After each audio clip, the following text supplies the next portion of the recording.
ಬೀದರ್ ಜಿಲ್ಲೆ ಬಸವ ಕಲ್ಯಾಣದಲ್ಲಿ ಹಡಪದ ಅಪ್ಪಣ್ಣ ಸಮಾಜದವರು ಹಡಪದ ಅಪ್ಪಣ್ಣ ಅವರ ಮೂರ್ತಿ ಪ್ರತಿಷ್ಠಾಪನೆ ಮಾಡೋಕ್ಕೆ ಮೀಸಲಿಟ್ಟಿದ್ದಂಥ ಜಾಗದಲ್ಲಿ ಬೇರೊಂದು ಸಮಾಜದವರು ಬೇರೆ ಶರಣರ ಮೂರ್ತಿಯನ್ನು ಈಗ ಪ್ರತಿಷ್ಠಾಪನೆ ಮಾಡಿರ್ತಕ್ಕಂಥದ್ದು. ಇದು ಈ ಕುರಿತಂತೆ ಈಗ ಎಲ್ಲ ಜಿಲ್ಲೆಯಲ್ಲೂ ಕೂಡ ಒಂದು ಹಡಪದ ಅಪ್ಪಣ್ಣ ಸೇವಾ ಸಮಾಜದ ವತಿಯಿಂದ ಈಗ ಎಲ್ಲರೂ ಕೂಡ ಒಂದು ಮನವಿಯನ್ನು ಕೊಡ್ತಕ್ಕಂಥದ್ದು, ಜಿಲ್ಲಾಧಿಕಾರಿಗಳಿಗೆ ಮನವಿಯನ್ನು ಕೊಡ್ತಕ್ಕಂಥದ್ದು, ಒಂದು ಪ್ರತಿಭಟನೆ ರೀತಿಯಲ್ಲಿ ಮಾಡ್ತಕ್ಕಂಥದ್ದನ್ನು ನಾವು ನೋಡ್ತಾ ಇದ್ದೀವಿ. ಈಗ ಅದೇ ಸಮಾಜದವರು ನಮ್ಮ ಜೊತೆ ಅದನ್ನು ನಾನು ಮಾತಾಡ್ತಾ ಹೋಗ್ತೀನಿ. ಸರ್ ನಮಸ್ತೆ. ಏನಿದು ನೀವು ಮೀಸಲಿಟ್ಟಿರ್ತಕ್ಕಂಥ ಹಡಪದ ಅಪ್ಪಣ್ಣವ್ರ ಜಾಗದಲ್ಲಿ ಬೇರೊಬ್ಬರ ಶರಣರ ಮೂರ್ತಿ ಬಂದಿರತಕ್ಕಂಥದ್ದು ಯಾವಾಗ ಆಗಿರೋ ಘಟನೆ?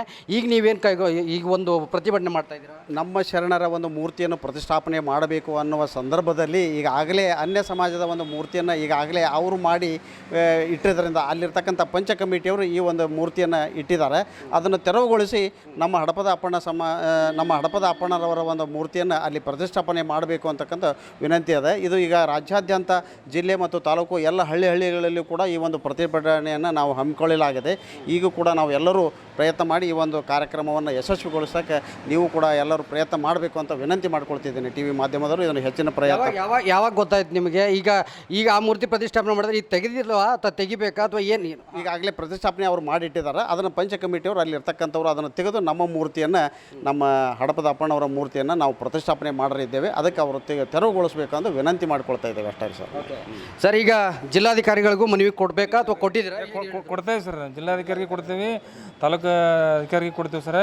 ಎಲ್ಲ ರಾಜ್ಯಾದ್ಯಂತ ಆಲ್ರೆಡಿ ಕೊಟ್ಟಿದ್ದೀವಿ ಸರ್. ಈಗ ಇದು ಉದ್ದೇಶ ಅಷ್ಟೇ ನಮ್ಮ ಉದ್ದೇಶ ಏನಪ್ಪ ಅಂತಂದ್ರೆ, ನಮ್ಮ ಸಣ್ಣ ಸಮಾಜ ನಮಗಾಲಿ ನಮ್ಮ ಮನೆಯನ್ನು ಇದ್ದಿದ್ದ ಮನೆಯನ್ನು ಬೇರೆದರ ಮನೆಯಾಗ ಬಂದು ಹೋಗಂತಾರೆ ಎಷ್ಟು ನೋವು ಆಕೈತೆ ಹೇಳ್ರಿ. ಅದನ್ನು ಅಂದ್ರೆ ಯಾರು ಹೇಳೋರು ಕೇಳೋರು ಯಾರಿಲ್ಲ ಅಂತೇಳಿ ಏನು ಬೇಕಾದ ಬಂದು ಹೋಗ್ಬಿಡೋದನ್ನ ಲೆಕ್ಕದಕ್ಕೆ ಮಾಡಾಕಂತಾರೆ. ಹಂಗೆ ನಾವು ಸುಮ್ಮನೆ ಕುಂದ್ರಲ್ಲ. ನೋಡೋಕೆ ಸ್ಮೂತ್ ಇರ್ಬೋದು, ಸಣ್ಣ ಸಮಾಜ ಇರ್ಬೋದು, ಬಟ್ ಅದ್ರ ಒಂದರ ಏನಾರ ನಮಗೆ ರೋಚಿಗೆ ಗೆದ್ವಿ ಅಂದ್ರೆ ನಾವು ಶಾಂತಿ ಇರ್ತೀವಿ. ಮೊದಲು ಶಾಂತಿ ಇದ್ದಾಗ ಮತ್ತು ಉಗ್ರ ಹೋರಾಟ ಮಾಡೋಕೆ ನಾವು ರೆಡಿನೇ ಇದ್ದೀವಿ. ನಾವೇನು ಸಣ್ಣ ಸಮಾಜ ಅಂದರೆ ನಾವು ಅಷ್ಟು ಕೀಳ್ಮಟ್ಟಕ್ಕೆ ಅಂತ ತಿಳ್ಕೊಬಾರ್ದು ಯಾವುದಾದ್ರೆ. ಈಗ ನೋಡ್ರಿ, ನಮ್ಗೆ ಏನು ಹೇಳ್ತಾರೆ, ಆಪ್ತ ಕಾರ್ಯದರ್ಶಿ ಬಸವಣ್ಣರು ಅಂತ ನಮಗೆ ಮೂಲತಃ ನಮಗೆ ಹೇಳೋರು ಅವ್ರ ನಮ್ಮ ಆಪ್ತ ಕಾರ್ಯದರ್ಶಿಪ್ಪ ಬಸವಣ್ಣ ಅವರು, ಅಪ್ಪಣ್ಣವರು ಅಂತ ಹೇಳ್ತಾರೆ. ಬಟ್ ನಮ್ಮನ್ನು ಎದ್ರಾಗೂ ನಮ್ಮನ್ನು ತೊಗೊಂಡೇ ಇಲ್ಲ. ಅದೇ ಭಾಳ ನಮಗೆ ಬೇಸರದ ಸಂಗತಿ. ನಾವು ಎಲ್ಲಿ ಹೋಗಂಗಿಲ್ಲ, ಎಲ್ಲಿ ಬರೋಂಗಿಲ್ಲಪ್ಪ. ಇವ್ರು ಹಂಗೆ ವೃತ್ತಿ ಮಾಡ್ಕೊಂತ ಅಲ್ಲೇ ಅಂಗಡಿಯಾಗಿರ್ತಾರೆ, ಇವ್ರನ್ನ ಹೊರಗೆ ಬರೋಂಗಿಲ್ಲ, ಅವ್ರ ಪಡೆಗೆ ಅವ್ರು ಇರ್ತಾರೆ. ನಾವೇನಾರ ಅವ್ರ ಮನೆಗೆ ಏನಾರ ಮಾಡ್ಕೊಂಡು ಹೋರತ್ತ ಅಂತೇಳಿ ನಮಗೆ ದಂಬಲಿಕೆ ಮಾಡ್ತಾಯಿದ್ದಾರೆ, ಮಾಡ್ಕೊಂತಾನೆ ಬಂದಾರೆ. ಈಗ ಹಳ್ಳಿಯಾಗ ಆತ ಅಷ್ಟೇ, ಸಿಟಿಯಾಗಾದ್ರೆ ಅಷ್ಟೇ ರೀ. ಈಗ ನಾವು ಅದ್ರ ಹೆಸರ್ಕೊಂತೀವಿ, ಯಾರಿಗೇನು ಕಮ್ಮಿ ಇಲ್ಲ ನಂಗೆ. ನಾವು ಎಲ್ಲ ಹೋರಾಟ ಮಾಡಬಲ್ಲಿ ನಾವು ನಿರ್ಣಯಕ್ಕಿದ್ದೇವೆ, ಮುಂದೆ ಬರ್ತಾಯಿದ್ದೀವಿ. ಬಸವಣ್ಣವ್ರು ಹೆಂಗೆ ನಮಗೆ ಕಾಯಕವೇ ಕೆಲಸ ಅಂತ ಹೇಳ್ಯಾರ, ಆ ಜನ ನಾವು ಕಾಯಕವೇ ಕೆಲಸ ಮಾಡ್ಕೊಂತ ಬಂದಂಥ ಜನ ನಾವು. ಇವತ್ತು ನಮ್ಮ ಮನ್ಯಾಗ ಇದ್ದಿದ್ದನ್ನು ನಮ್ಮ ಮನೇನ ಮತ್ತೊಬ್ಬ ಬಂದು ಅಲ್ಲಿ ವಸ್ತು ಅಂದ್ರೆ ಹೆಂಗೆ ಸಿಟ್ಟು ಬರ್ತೈತಿಲ್ಲ ಸರ್, ಹೇಳೋಣ ಆಗಲ್ಲ. ಎಂಥ ಒಂದು ಇರಿಬಿಗೆ ಒಂದು ಮುಟ್ಟಿದ್ರೆ ಹೊಳ್ಳಿ ಇರಿಬಿ ಕಡಿತೈತಿ ನಮ್ಮನ್ನು. ಮತ್ತು ನಾವು ಊಟ ಮಾಡಿಲ್ಲ ಮಾಡಿದ್ರೆ ಮತ್ತು ನಮಗೆ ಸಿಟ್ಟು ಅನ್ನೋದ್ರೆ ರೋಷನ್ ಇದ್ದೇ ಇರ್ತೈತಿ. ಒಂದಿಲ್ಲ ಒಂದು ಟೈಮ್ ಬಂದೇ ಬರ್ತೈತಿ. ಅಪ್ ಟು ಇಲ್ಲಿ ಮಟ್ಟ ಕಾಣ್ತೈತಿ, ಇಲ್ಲಿ ಮಟ್ಟ ಬರ್ತೈತಿ. ಆಮೇಲೆ ಬಂದಮೇಲೆ ಎಲ್ಲರೂ ಆಟೋಮೆಟಿಕ್ಕಾಗಿ ನಮ್ಮ ಹಕ್ಕನ್ನು ನಾವು ಪಡ್ಕೊಳಕಬೇಕಾಗತ್ತೆ. ಅದಕ್ಕೆ ದಯವಿಟ್ಟು ನಾವು ರಿಕ್ವೆಸ್ಟ್ ಮಾಡೋದಿಷ್ಟೇ, ಶಾಂತ ರೀತಿಯಿಂದ ನಾವು ಕೇಳ್ತಾ ಇದ್ದೀವಿ. ನೋಡ್ರಿಪ್ಪ, ಏನೋ ತಪ್ಪಾಗೈತೆ, ಆಗಿದ್ದನ್ನು ನಾವು ಇದನ್ನು ಮಾಡ್ಕೊಂಡ ನಮ್ಮ ಹಡಪದ ಅಪ್ಪಣ್ಣನ ಮೂರ್ತಿ ಮಾಡೋಕೆ ಅವಕಾಶ ಮಾಡಿಕೊಡ್ಬೇಕಂತೇಳಿ ಮಾಧ್ಯಮ ಮುಖಾಂತರ ಕೇಳೋದಿಷ್ಟ ನಮ್ಮ ಉದ್ದೇಶ. ಈಗ ಜಿಲ್ಲಾವಾರು ರಾಜ್ಯಾದ್ಯಂತ ಎಲ್ಲ ಜಿಲ್ಲೆಗಳಲ್ಲೂ ಪ್ರತಿಭಟನೆ ಒಂದು ಮನವಿ ಕೊಡ್ತಕ್ಕಂಥದ್ದು ಜಿಲ್ಲಾಧಿಕಾರಿಗಳು ಕೊಡ್ತಾ ಇದ್ದೀರಿ. ಒಂದು ವೇಳೆ ಇದು ಇಷ್ಟಕ್ಕೆ ನಿಲ್ಲದೆ ಹೋದರೆ, ಹೀಗೆ ಆದರೆ ಮುಂದೆ ನಿಮ್ಮ ನಿರ್ಧಾರ ಏನು? ಅಂದ್ರೆ ಹೋರಾಟ ಅಲ್ರಿ, ಬೀದಿಗಿಳಿಯೋದ ನಮ್ಮ ಕೆಲಸ.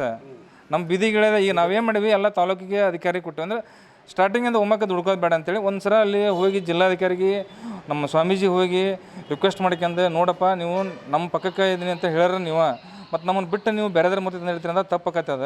ಅದಕ್ಕೆ ದಯವಿಟ್ಟು ಬೇಡ, ನಮ್ಮನ್ನು ಸೇರಿಸ್ರಿ. ನಿಮ್ಮನ್ನು ಸೇರ್ಸಕ್ಕೆ ಬೇಡನಲ್ಲ, ನಿಮ್ಮ ಪಕ್ಕಕ್ಕೆ ನಮ್ಮನ್ನು ಇಟ್ಕೊಂಡು ಅವಕಾಶ ಮಾಡ್ಕೊಂತ ರಿಕ್ವೆಸ್ಟ್ ಮಾಡ್ತಾರೆ. ಡಿಸಿಗೂ ಮಾಡ್ಯಾರ, ಮತ್ತು ಅವರು ಸಮಾಜಕ್ಕನೇ ತಿಳಿಸ್ತಾರೆ, ಪಂಚ ಕಮಿಟಿನ ಹೇಳ್ತಾರಲ್ರಿ, ಅದಕ್ಕೆ ಅವರು ಸ್ಪಂದನೆ ಮಾಡ್ತಾ ಇಲ್ಲ. ಈಗ ನಾವೇನು ಮಾಡಿದ್ವಿ, ಒಂದು ಸಲ ಇನ್ನೊಮ್ಮೆ ನೋಡೋಣ, ಒಂದೊಂದು ಸಲ ದುಡ್ಕೋದು ಬೇಡ ಅಂತೇಳಿ ಈಗ ಎಲ್ಲ ಕರ್ನಾಟಕ ತುಂಬಾ ಎಲ್ಲ ತಾಲೂಕಿಗೂ ಮತ್ತು ಎಲ್ಲ ಜಿಲ್ಲಾಧಿಕಾರಿಗೂ ಕೊಟ್ಟು ನಾವು ಮನವಿಯನ್ನು ಈ ಶಾಂತ ರೀತಿಯಿಂದ ಇದನ್ನು ನೋಡ್ತೀವಿ. 15 ದಿವಸ 20 ದಿವಸ ನೋಡ್ತೀವಿ. ಇಲ್ಲದಂದ್ರೆ ಮುಂದೆ ಅದು ಏನೈತೆ ಅದನ್ನು ಮಾಡೋಕ್ಕೆ ನಾವು ರೆಡಿ ಇದ್ದೀವಿ ನಾವು. ಅದಕ್ಕೆ ನಮ್ದೇನು ಅಭ್ಯಂತರ ಇಲ್ಲ.